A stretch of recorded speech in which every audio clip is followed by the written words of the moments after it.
Olá, amigos, eu sou Sidney Domingues, está entrando no ar mais um programa Destaque na TV. Nesse primeiro bloco eu vou conversar com o deputado federal Júlio Lopes, do Progressista, que mais uma vez vem nos nossos estúdios e está sempre informação que normalmente não cabe ao deputado federal e no espaço para divulgar o seu trabalho e das coisas que estão acontecendo em Brasília e no país inteiro. Deputado, 90 anos do Cristo, né, do Redentor, e muitas polêmicas surgiram, né, e o senhor teve uma participação agora, recentemente, aí na questão com o Padre Omar também, né? Explica o que é isso. Olha, Sidney, na verdade eu acho que o Rio de Janeiro todo acompanhou com bastante surpresa o fato do Padre Omar ser impedido de subir ao Cristo Redentor numa manhã de domingo, às 5 horas da manhã, com uma criança que ele iria batizar naquele santuário. E o ICMBio proibiu o padre de acessar aquele monumento do qual ele é pároco, não é? Do qual ele é o reitor. E isso causou muita estranheza na população como um todo. Foi o Instituto Chico Mendes, né? Foi, exatamente. E aí, quer dizer, criou uma revolta de todo mundo. Porque, como você sabe, e nós temos um orgulho enorme do Cristo, que é um dos 10 monumentos mais importantes do mundo, feitos pelo homem. O Cristo foi inaugurado, enfim, em 1931 ele ficou pronto. Em 21 ele começou a ser projetado, ele começou a ser pensado. Nós tivemos grandes debates constitucionais na Câmara e no Senado para saber se poderia ou não construir o Cristo Redentor naquele cume lá da Floresta da Tijuca, naquela posição. E aí até tem algumas curiosidades que eu posso contar aqui para o seu público, que é interessante. A igreja começou a estudar isso enquanto se debatia na Câmara e no Senado se era possível ou não fazer aquilo em função do país ser um país laico e que na sua Constituição é claro que o Brasil não tem uma religião definida, aceitando, graças a Deus e de bom modo, todas as religiões são bem-vindas no Brasil e devem ser respeitadas. É assim na democracia, né? É assim na democracia e eu, como defensor dela, quero muito dizer que o próprio Padre Omar, também como pároco daquele monumento, tem essa visão. Ele frequentemente convida ao Cristo todas as crenças, todos os pensamentos religiosos, sejam evangélicos, judeus, enfim, de origens africanas e outras crenças, para ir lá poderem não só curtir o visual, mas fazerem eventos religiosos também. A tolerância religiosa, né? Exatamente. E aqui eu parabenizo o Padre Omar e a sua equipe por ser não só tolerante, mas por ser um entusiasta, né, da forma de que as religiões devem todas se entender, devem todas se respeitar e contribuir umas com as outras para melhor proteger o povo brasileiro, né? Porque é muito razoável que cada um tenha a sua crença, que cada um tenha a sua religião e que todos se respeitem e que todos trabalhem em conjunto.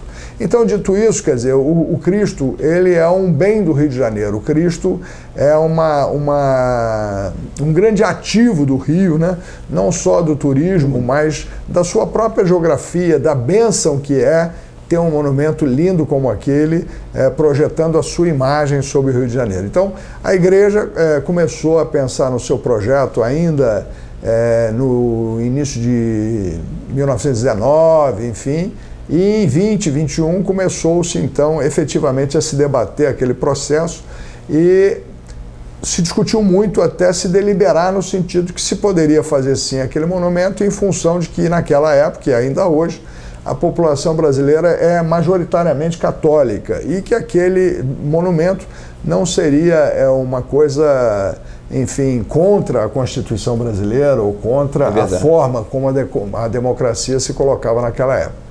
Então, superadas as questões constitucionais, foi autorizada a construção do Cristo. Naquela época não se tinha essa visão de meio ambiente complicada, porque aí certamente o Cristo não teria nem sido construído, né? E aí se começou a fazer um concurso de vários arquitetos para ver exatamente como seria a figura do Cristo. E inicialmente se pensou no Cristo segurando o globo terrestre com uma das mãos e segurando um crucifixo na outra mão. E essas consultas públicas, que agora me falta o nome do arquiteto, né, que sugeriu essa obra, foram colocadas aqui na Rio Branco para que a população votasse, como se fosse uma grande consulta pública para saber o que a população achava daquele projeto.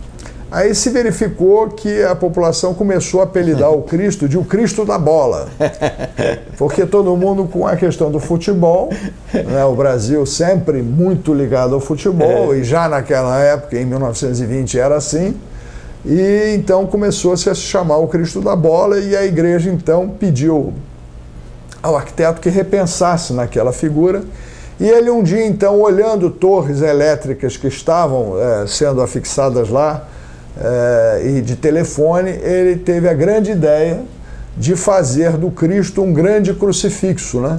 Que seria exatamente esse Cristo que hoje está lá, que é o Cristo de braços abertos, abençoando a cidade e abençoando o Brasil. E recebendo o mundo. E abençoando o mundo, exatamente. E aí, Sidney, ele redesenhou o projeto. O Cristo, então, teve os seus braços abertos na forma de um grande crucifixo, e isso veio novamente à consulta pública aqui. O Cristo foi exposto, e eram expostas maquetes, né? Maquetes grandes, aqui na Rio Branco, naquela época, que era onde havia grande concentração da população do Rio. E então a população aprovou o Cristo de braços abertos, e ele foi então finalmente projetado, e aí foi erguido então, com seus braços abertos, com aquela forma que ele tem até hoje, graças a Deus. E assim a igreja não só projetou o Cristo, né, fez todas as obras de projeto e todos os custos de projeto, mas também ela construiu o Cristo. E como é que ela construiu o Cristo? Ela fez campanhas nacionais e até internacionais pela construção do Cristo, e os brasileiros católicos no mundo inteiro e do Brasil inteiro contribuíram com recursos para que se pudesse construir aquela estátua. E durante 5 anos, então, se recolheram os recursos necessários para que a estátua fosse construída. Os brasileiros católicos assumiram aquela causa e construíram esse extraordinário monumento que está lá, e que a gente não só cultua, mas a gente vibra. Eu acho que todo cidadão do Rio de Janeiro tem muito orgulho de olhar e ver o Cristo abençoando a cidade, seja de que religião for. E aí, então, a igreja não só projetou, construiu, como manteve o Cristo ao longo desses 9 anos. E, especialmente, o Padre Omar tem feito um trabalho muito bom. Ele é um padre moderno, é um padre que tem uma visão jovem da igreja, e tem feito um trabalho no sentido de efetivamente colocar o Cristo mais perto da população como um todo, lá fazendo missas importantes, enfim. E com esse trabalho, o Padre Omar fez também um grande trabalho de angariar recursos para manter o Cristo, porque lá é uma área, por causa da sua altura e por causa dos ventos fortes, enfim, a estátua precisa de uma manutenção muito intensa.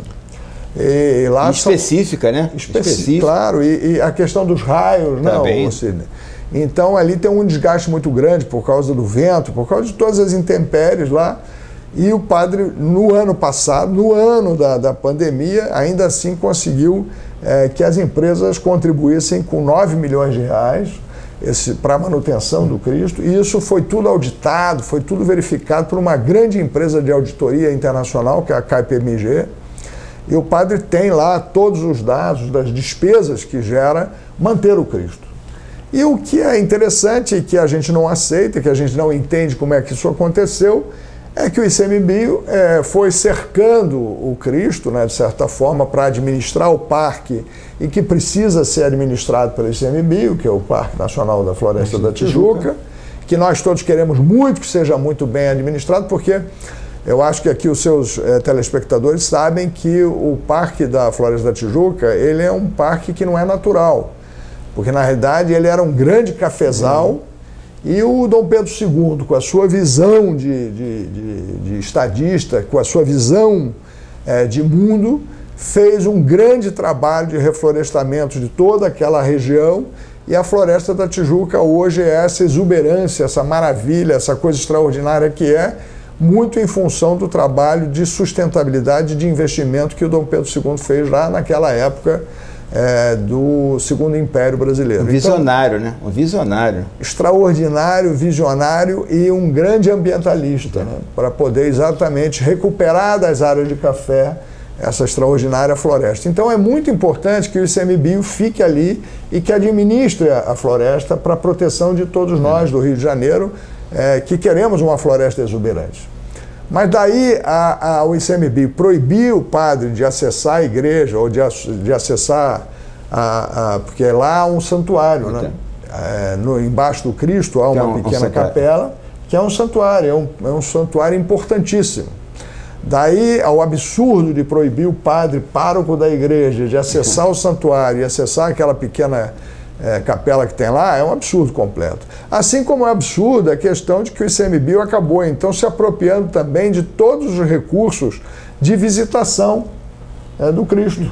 Então as pessoas não pagam só para ir à Floresta da Tijuca, as pessoas pagam para ir ao Cristo.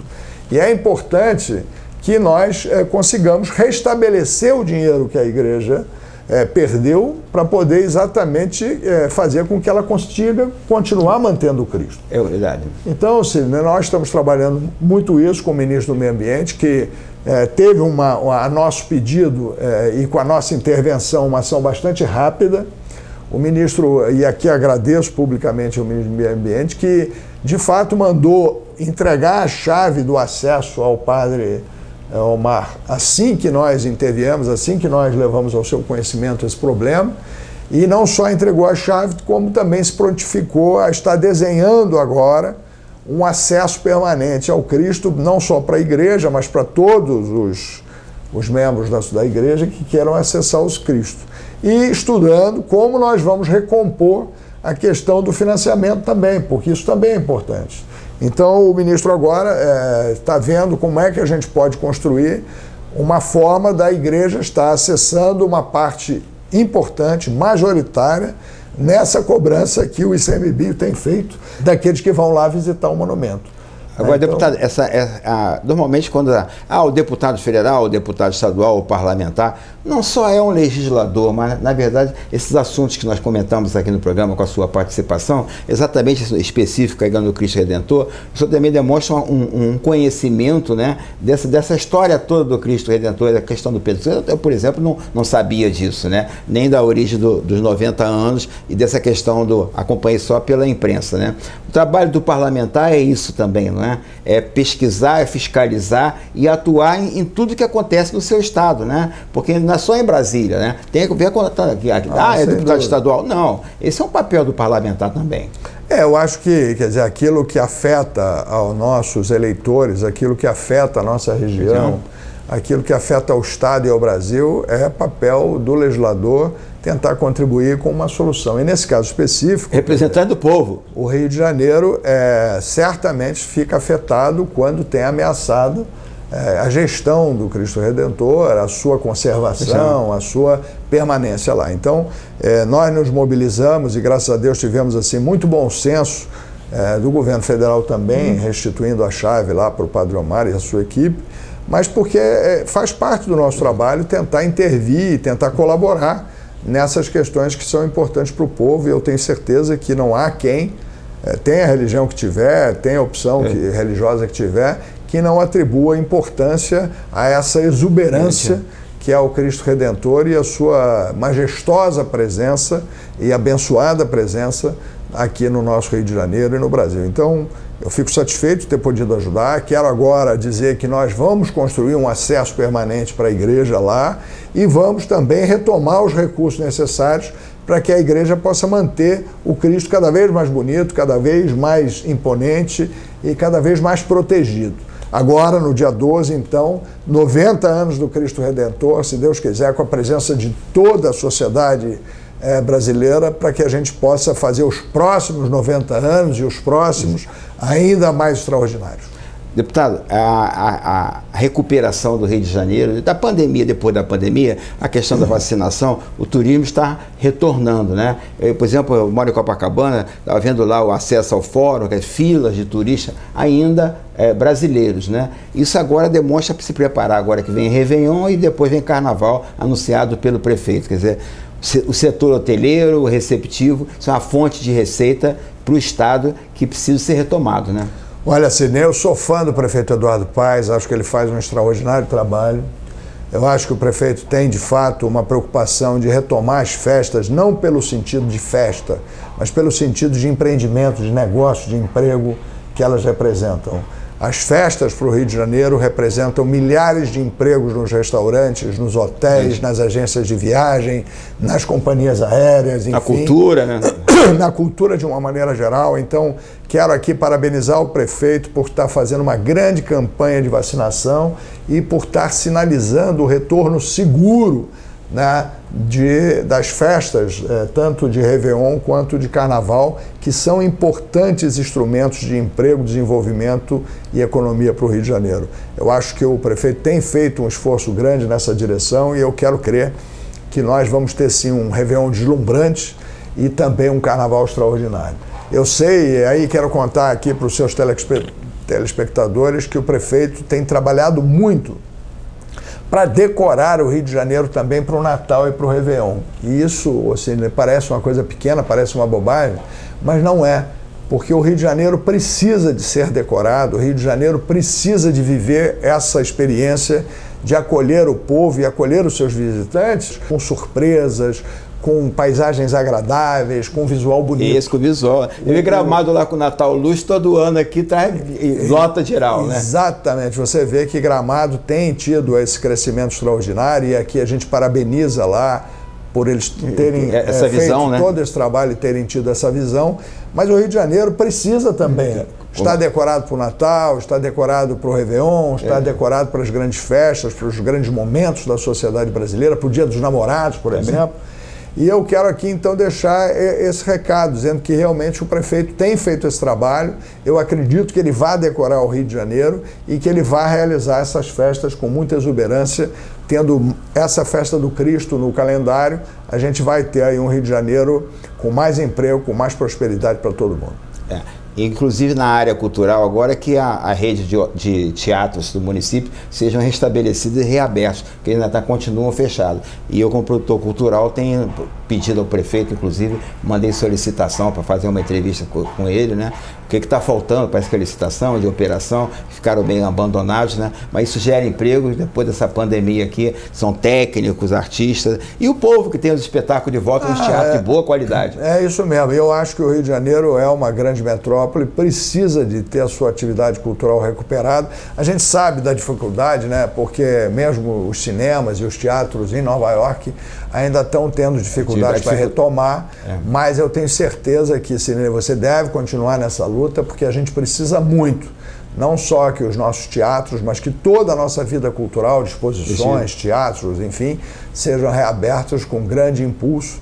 E o prefeito não vai se furtar a isso. Eu acho que tanto o Pedro Paulo, que está à frente da Secretaria de Fazenda, quanto o prefeito e toda a sua equipe, vão trabalhar para que a gente tenha o sistema cultural do Rio de Janeiro, que é importante máquina de emprego e de trabalho, seja retomada. Obrigado, deputado. Até a próxima. Eu que te agradeço mais uma vez aí, estamos juntos. Vamos parabenizar aqui esses esforços e rezar para que esse momento do Cristo Redentor nos abençoe a todos nessa trajetória que a gente quer de sucesso, de crescimento da cidade e do Estado. Conversei com o deputado federal Júlio Lopes, progressista. Só acrescentar ainda, né, aí puxar para a brasa para minha sardinha, que nós continuamos lá no Teatro Vanucci com 2 espetáculos, né? Bee Gees, ABBA e Carpenter aos sábados às 19h30 e dia 21 e 28 a reestreia de Frank Sinatra, The Voice. Um musical gerando artistas, cantores, bailarinos lá no Teatro Vanucci, Shopping da Gávea. Daqui a pouco a gente volta.